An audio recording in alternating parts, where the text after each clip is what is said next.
What's going on, everybody? Welcome in. It's the Wager Alarm live stream. I'm your host, Howard Bender. With me here, of course, Craig Mish. It is time, Craig. It is Friday.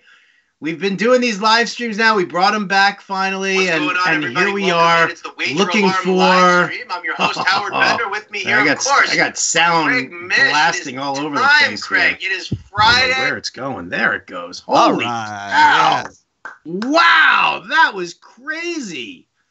Nevertheless, rocky start, going to be a smooth ride and a smooth finish here. Are you ready to do this for the next 21 weeks, Howard?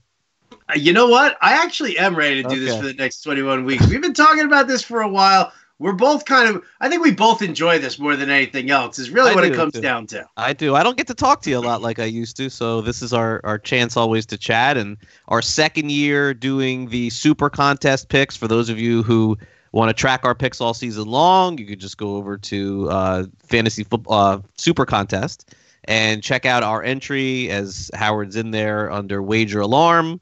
And then this year we decided to jump into the Golden Nugget Football Contest in Las Vegas. So we're in that one as well.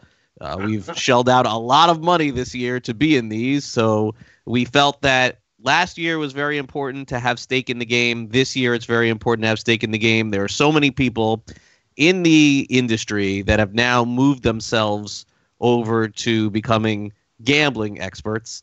And honestly, Howard, if you don't have your money where your mouth is in this thing, I don't really put 2 cents into that. But Howard and I have both dropped 4 figures in both of these contests. We have put our own money into this thing.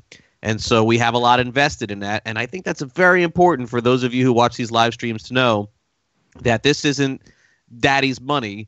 Howard and I, our own bankroll, have put this together. And so the Super Contest is 5 NFL picks. The Golden Nugget Contest is actually 7 picks, however you want them. I just figured that out. I thought that you had to have college and pro, but 7 picks, however you want them. So we have college and pro in the Golden Nugget one. We have 5 in the Super Contest. The lines are a little bit different in both of them.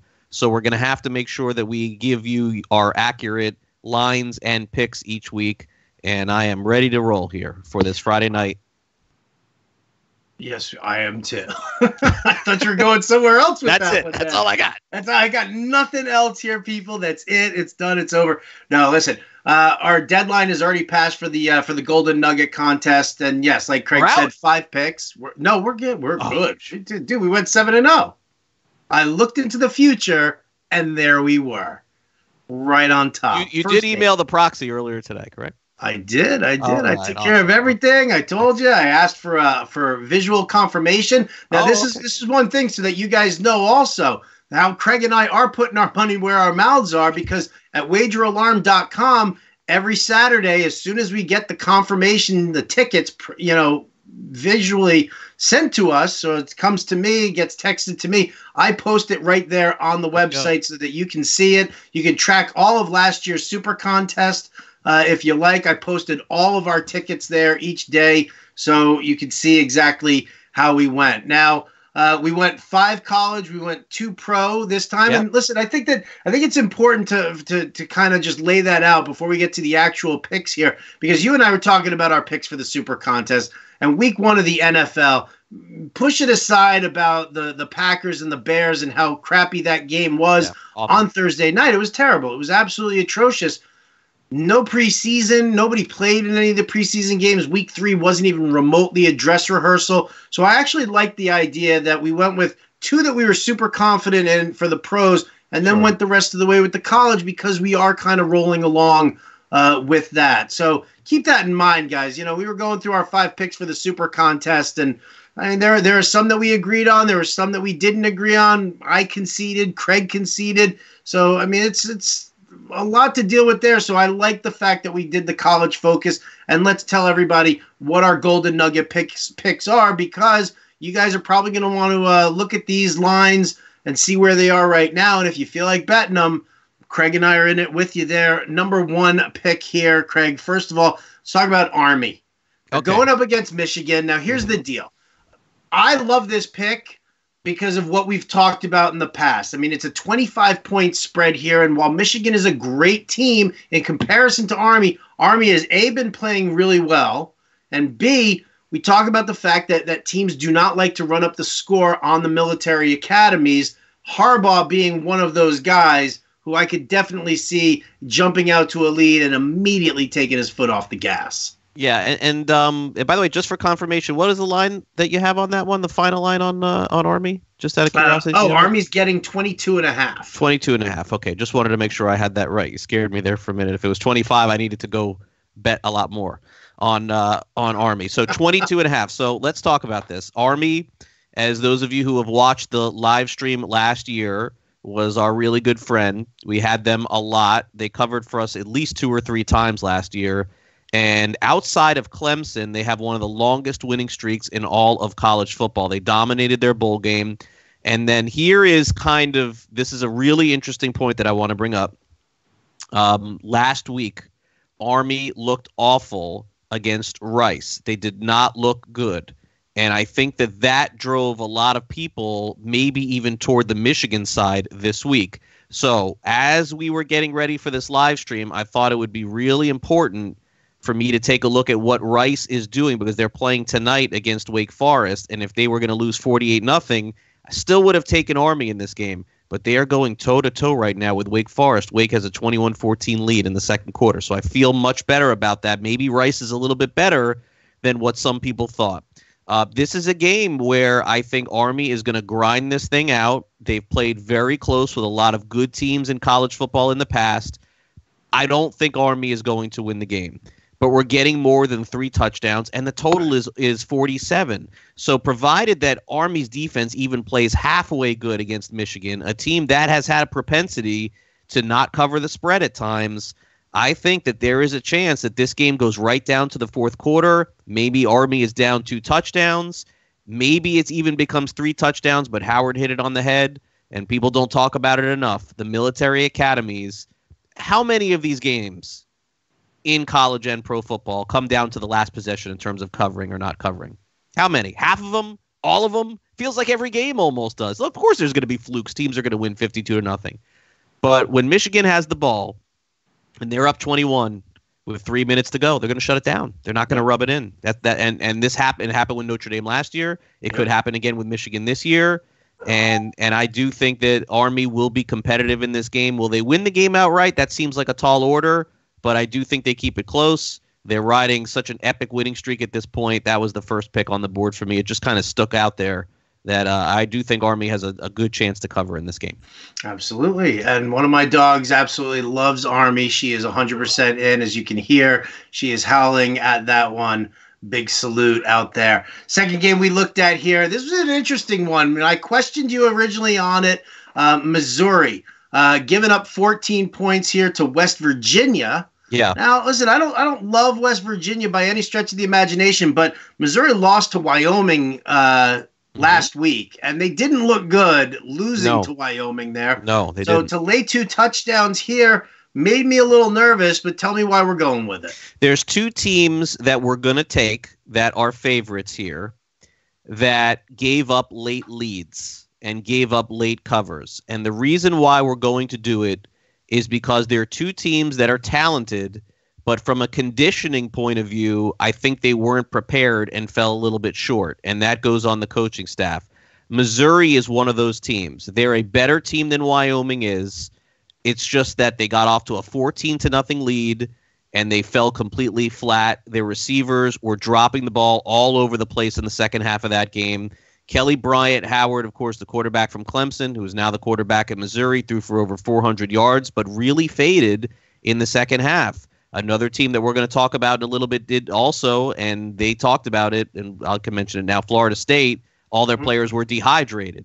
I think that's a big factor early on in the season, and something that a coach will learn from and a training staff will learn from after seeing it, because there's no question that on the field, Missouri, SEC, more talented team than Wyoming, no doubt about it. I think that they are much more talented than West Virginia, a team that lost their head coach in the offseason, that is in a rebuild, no doubt about it. West Virginia is not going to win more than 4 or 5 games this season. I think Missouri bounces back in a big way. I think they win by 21 or more. They're at home. I like them a lot. I'm taking Missouri this week minus the 14 points.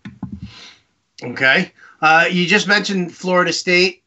We're taking them actually as well in this one. We're laying 21 here. So this is the other big one that we're laying. And the same reason. Same exact reason. I could just do a retweet on the last one. They're playing a really bad team this week. FSU in the first half looked like a completely rejuvenated program. They looked great offensively. In the second half, all their players had to come out. They were all tired. They were all cramping up. I don't think that happens this week. Again, I think they learned their lesson from last week. Remember, they had to move that game from Jacksonville back at home. Boise State was a lot more prepared for them in the second half than FSU was. There's no hurricane factor involved in this one, and I think FSU absolutely rolls over this one. I'm not going to lay a 40 or a 50 in a college football game, but I'll lay 21 with FSU this week.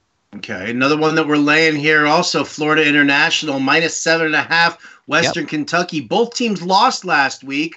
You see Florida International on the rebound. I mean, listen, you live down there in Florida. You know these teams better than anyone. When you tell me Florida State or FIU, I concede to you on those accounts here.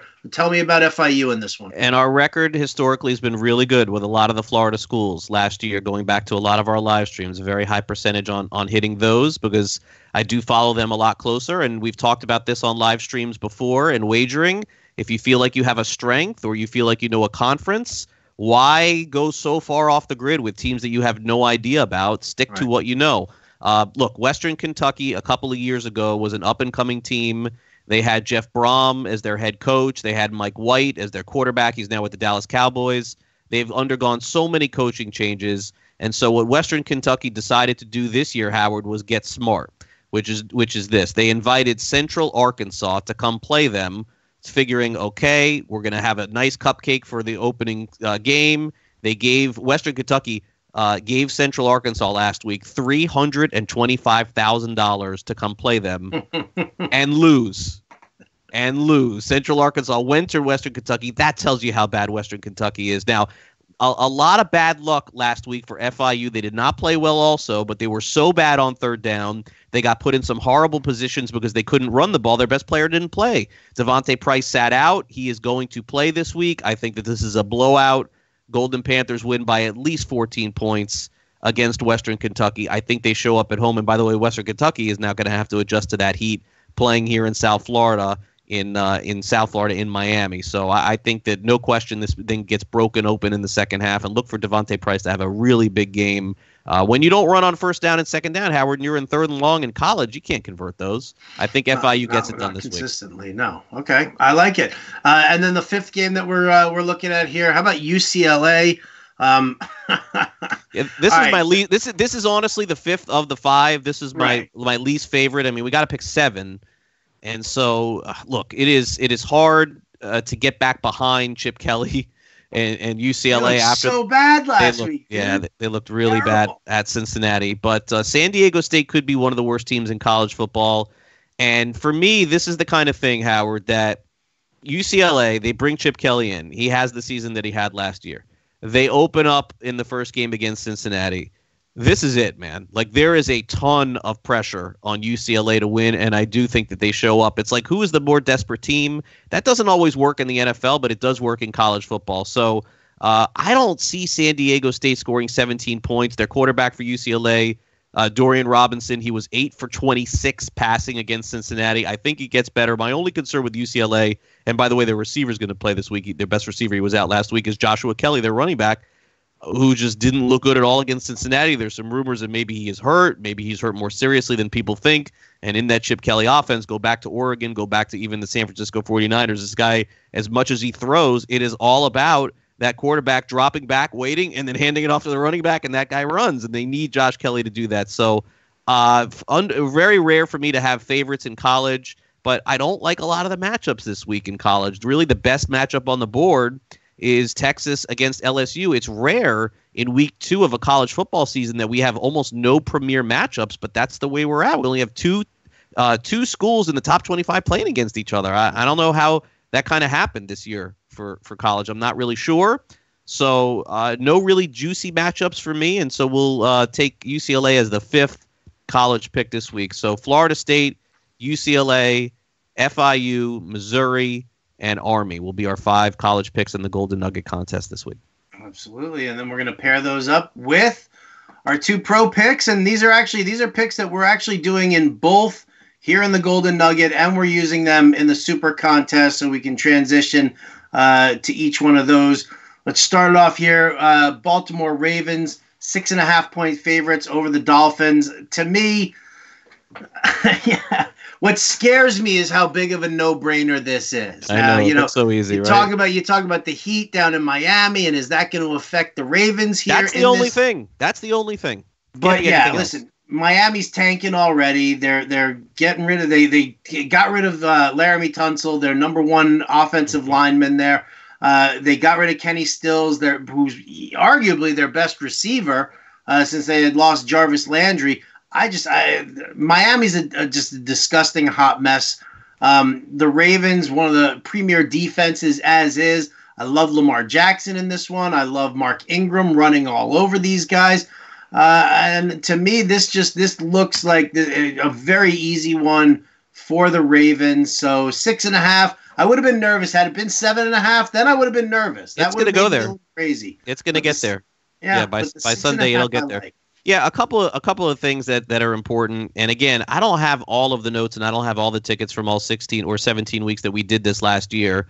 I'm going to guess that we didn't take road favorites of 7 points or more in any week. I don't think we ever did it. So this is coming as close as we will ever do it. By the way, what I found was interesting was this morning when I was doing my other show was the lines for week 2 came out in the NFL. And I just took a quick look at them because I wanted to see what the perception already was going into week 2. I found it like an interesting exercise. And one thing that stood out to me was that, Howard, that New England next week is 10-point favorites at Miami. And so that is like, that's a huge number for an interdivision. I don't care what team it is, a road favorite of that much, which tells you there's a chance that Miami gets smacked. By the way, the Ravens have played the Dolphins 8 times in the last 10 years, and they've covered all 8 times. So this matchup has not gone well for the Dolphins. Of course, some of that was Adam Gase and other coaches as well. But look, there could be a lesson involved here one way or the other. Lesson number 1, which I think is the most likely lesson, is that Miami's the worst team in football. Or conversely, lesson number 2, don't ever lay big points on the road, no matter who it is. We'll find out this week, indeed, if that is the case. But we're in the same category here. Is it just? I don't see how Miami puts up a huge fight there. When Fitzpatrick was doing what he did last year with Tampa, there was Mike Evans and some good tight ends and Godwins and receivers and a decent offensive line. It's garbage, dude. You got Preston Williams is there. I mean, there's nothing there with Miami. And I'm sorry, but Kenyon Drake, Kalen Ballage out of that backfield. That's fine, but who's blocking for them? No, they have no left tackle, no right tackle, no pass rush. Of course, I live in South Florida, so I know some of the stats. But their entire defense, career 5 sacks. Think about that. Their career, not one guy with 5 sacks. Their entire defense has a career 5 sacks.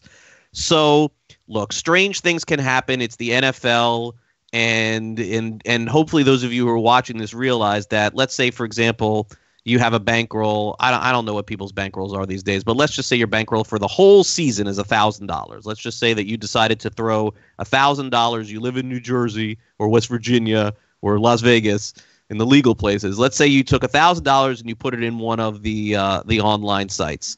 You should not be going 500 on this game and using 50% of your bankroll. There's no certainty at all. And as we've seen this in the past.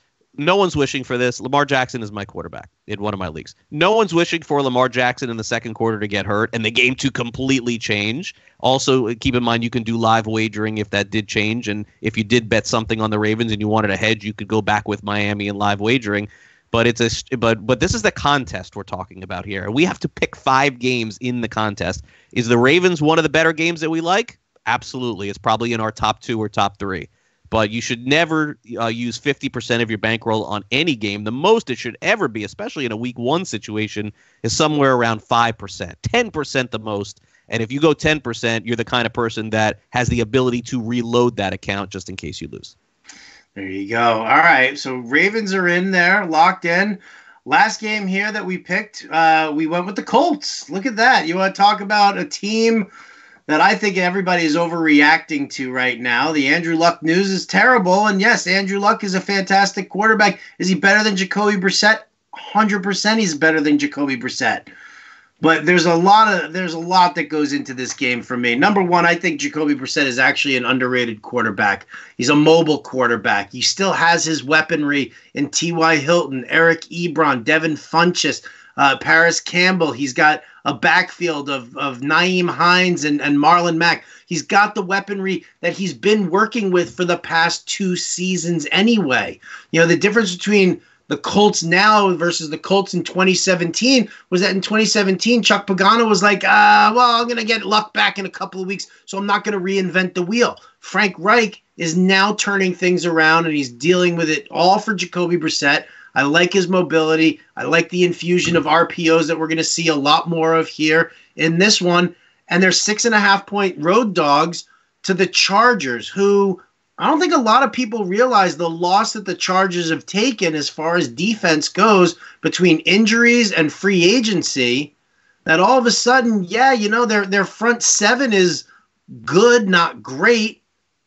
And now their secondary is trash, and it's gotten worse because of the injuries there. And they just, how about this? They just also lost their kicker. Did you see that one there, Craig? Mike Badgley. You know what? I was wondering why somebody brought that up to me this morning. I'm like, what are you talking about? Badgley's good. He's out too? I didn't even know that. Who's their kicker now? Listen, I have 32 fantasy football teams, and Mike Badgley was on 30 of them. So I just basically spent my entire afternoon just clicking and putting in other kickers there. You know what? That skipped by me. So who's the kicker? They don't have one yet. They're still looking. They're still trying to sign somebody. Who do they have in camp? Nobody in camp right now. That's it.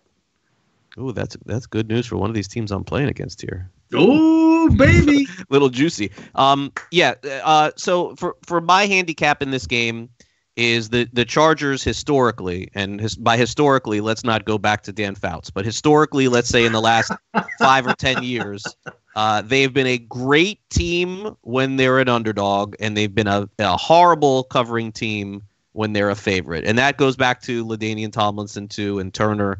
When you think the Chargers are supposed to be good, they disappoint you, and they're really good at covering. They really don't ever have a home field advantage. They're playing in that small soccer stadium. Yeah. Their offensive line isn't great. You mentioned the injuries to Derwin James. At running back, obviously, are not there. I don't think they deserve to be a 7-point favorite over anyone. My handicap is more against the Chargers, who were one of the worst teams in football last year, covering as a favorite. So certainly I think the Chargers will win this game, but I do think that it's a 1-point game or a 2 or a 3. And man, yeah, having any kind of subpar kicker going against arguably the best kicker of all time, for me, is a distinct advantage when covering the spread. Not to win, but when covering the spread. Yeah, of course, Cody Parkey missed those field goals with the Bears. I get it. But that's wins and losses. We're talking about covering here. And in a situation where, hypothetically, the Chargers are up 24-20 with 2 minutes to go, and the kicker lines up, misses the field goal, that's covering, especially if the Colts don't come down and score and the game is over. So this will probably be my favorite pick of the week with the Colts. All right, beautiful. So there you go, guys. So that's our golden nugget here. It's Army, Missouri, UCLA, Florida State, Florida International, Ravens, and Colts. Now let's move over to the Westgate Super Contest, where we did the Ravens and the Colts again, and the spreads are actually the same. Right, so, and by the way, let's also let people know that if the spreads are similar or the same, I think that Howard and I are probably of the opinion that we'll probably use the same NFL picks if they're exactly the same and we really like them a lot. Remember, we could have used the 3 other picks from the Super Contest and thrown some of them into the Golden Nugget, but we couldn't really go beyond 3 really good picks this week. So for full transparency, we're using the Colts again. We're going to use the Ravens again, but let's kind of go through the thought process as to how we picked our other 3 picks. And before you make fun of us, again, go back and look at our record from last year in the Super Contest and look at other people who do live streams and participate in these sort of things. We're at the top of people that do this. We had a great year last year. Now, we could fall flat this year. Who knows? But for our first year, we did real well. Colts are in the house. Ravens are in the house. Now let's get to our other 3. All right. Well, do you want to start with the fun stuff or you want to start with the easy stuff? Let's start with the easy stuff here. Come on. We'll go in order, I guess, in kind of how we like them, I suppose. I mean, that's our strength of confidence is at least gives people an idea as to what we were thinking. Oh, well, if that's the case, then I'm going to have to start then with the Jaguars because I'm actually as confident as you are in this pick, just in the sense of this is what we do. This is how we roll. We roll with the book. We don't roll with the public. Right.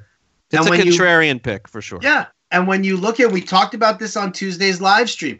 When you look at the Chiefs and the Chiefs in the Super Contest, only a 3.5 point favorite. They were what? They were a 4 point favorite when we saw them on Tuesday. When the Westgate Super Contest put the line out, it's now Chiefs by 3.5.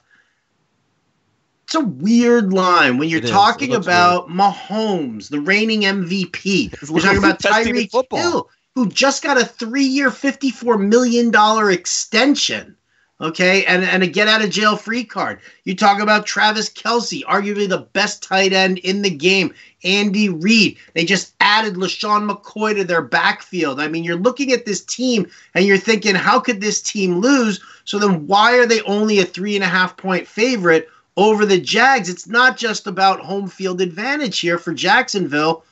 I think the Jags are going to put Jalen Ramsey on Tyreek Hill and neutralize him. I think that they're going to run heavy with Leonard Fournette. And I think that Nick Foles there with Dede Westbrook and Keelan Cole and Marquise Lee returned to full practice today. While the public's going to be all over in the Chiefs, I'm taking the Jags here, and you and I both agree on this one. Yeah, it's not so much even about the teams as it is about the line. And we talk about this sometimes, is that if Kansas City was 6 or 7 point favorites, I'd feel really good about Kansas City, but it feels like we're being dragged to take the public pick here with the Chiefs. Jacksonville is at full strength. There's no injuries involved. Of course, Bortles is not there anymore, not giving the ball away anymore. And who's to say that Nick Foles will even have a great game? I can't even say that. But again, another indication of this game, too, is that Jacksonville's offense, obviously, last year, the year before, left a lot to be desired.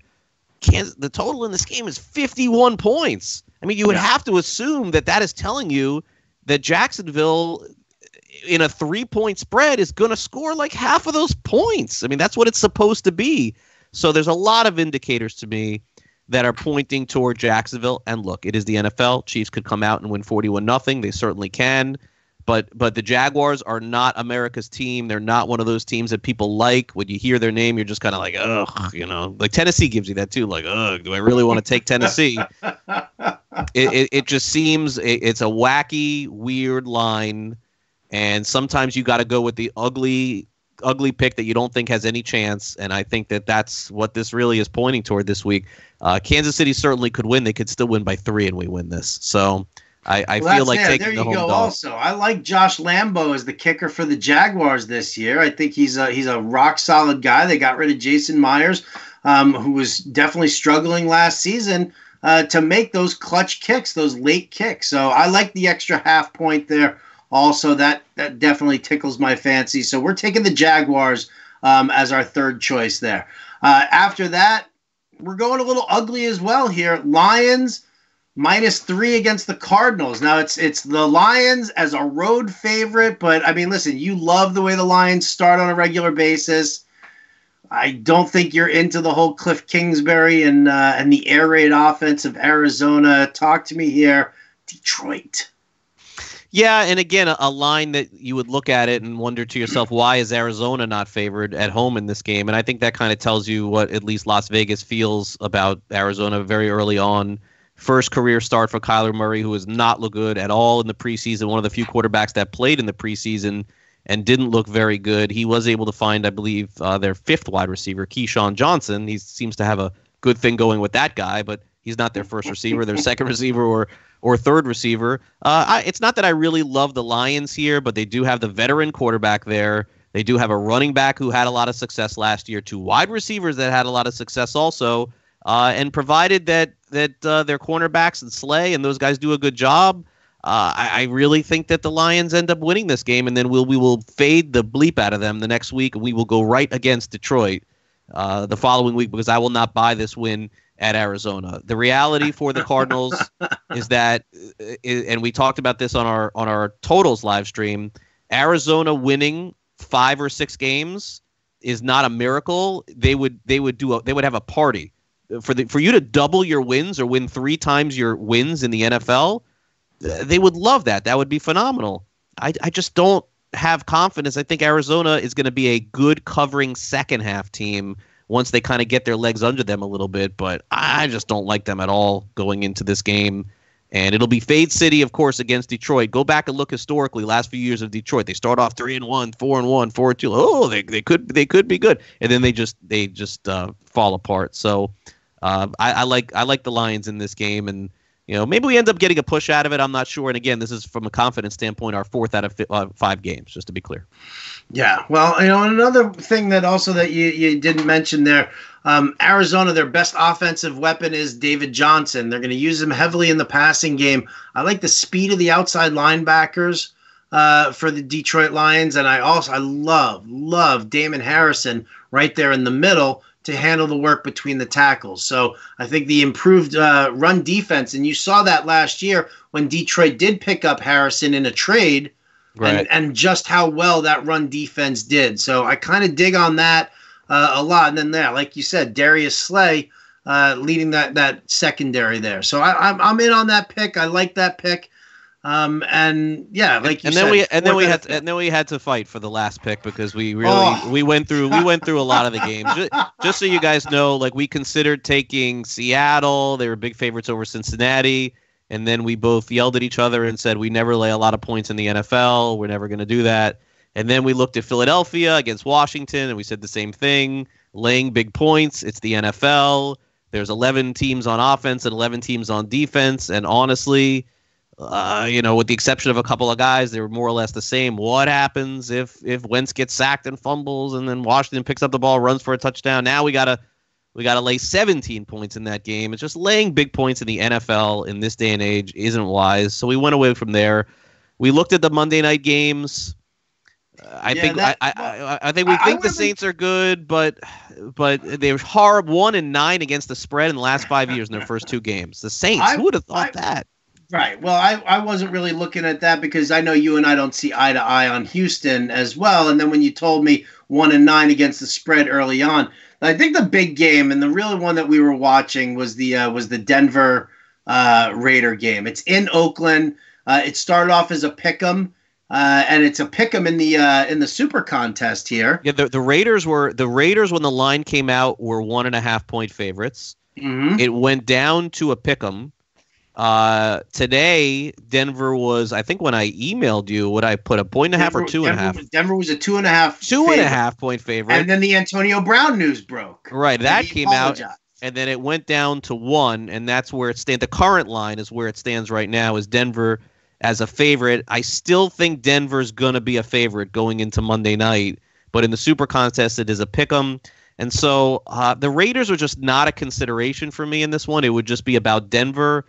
And then, kind of thinking it through here a little bit, it's just, I mean, how much better can the Broncos be than they were last year? Their personnel, they have a more steady quarterback, but I don't know that they have a great quarterback. And look, the crowd could be a factor Monday night. It's always a cool place to play in Oakland, and it could be a disaster. I mean, who really knows? And it's more of a drama thing than anything else, so we just inevitably decided to stay away from there. And then the rest of the games that you guys can see on the board, you could just go look at any website, were kind of no plays for us. So in the end, we decided we are going to lay some points finally in one of these games, but it's going to be with Dallas in the final one. Dallas -7.